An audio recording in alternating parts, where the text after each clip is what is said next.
प्रधानमंत्री जी कबीरदास कहते थे कि बोए पेड़ बबूल का तो आम कहां से हुए। ये आप पर बिल्कुल ठीक बैठती है बात। 9 साल आपने गंवा दिए इस देश के बुजुर्गों को, पूर्वजों को गाली देकर।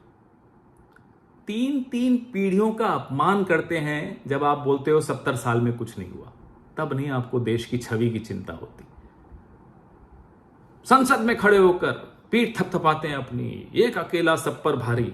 विश्व देख भी रहा होता है और हंस भी रहा होता है। तब नहीं चिंता होती है आपको देश की छवि की।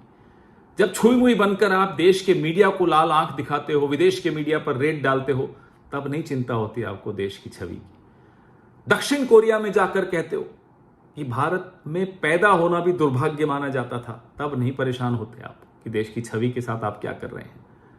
प्रधानमंत्री जी, लोकतंत्र पे हमले आप करते हैं तो इसलिए चर्चा उस पर होती है। और कैम्ब्रिज यूनिवर्सिटी के बच्चों के बीच में लोकतंत्र के सामने चुनौतियों पर अगर चर्चा हो रही हो तो लोकतंत्र को मजबूत करने की कवायद है।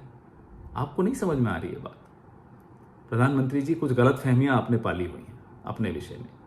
आप सिर्फ एक प्रधानमंत्री हैं, आप भगवान नहीं हैं, आप सृष्टिकर्ता नहीं हैं, आपकी अनुमति से सूरज उगता नहीं है, आपके भय से चंद्रमा अस्त नहीं होता। ये गलतफहमियां अपने मन से निकाल लीजिए। और अगर आपको देश की छवि की ज़्यादा चिंता है या अपनी छवि की बहुत ज़्यादा चिंता है तो ये समझ लीजिए कि अगर बबूल बोओगे तो आम नहीं मिलेगा।